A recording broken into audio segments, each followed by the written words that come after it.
নামাজ না পড়লে যে দোষটি ক্ষতি হয়, এক, আল্লাহর হুকুম অমান্য করা হয়, দুই, জীবনের বরকত কমে যায়, তিন,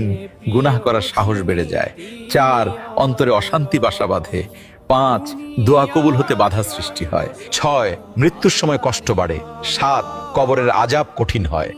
আট, হাসরের ময়দানে প্রথম প্রশ্নেই ব্যর্থ হতে হয়, নয়, জান্নাত দূরে সরে যায়, দশ, জাহান্নামের শাস্তির পথে চলে যায়। নামাজ শুধু ফরজ নয়, এই নামাজই আমাদের রক্ষা।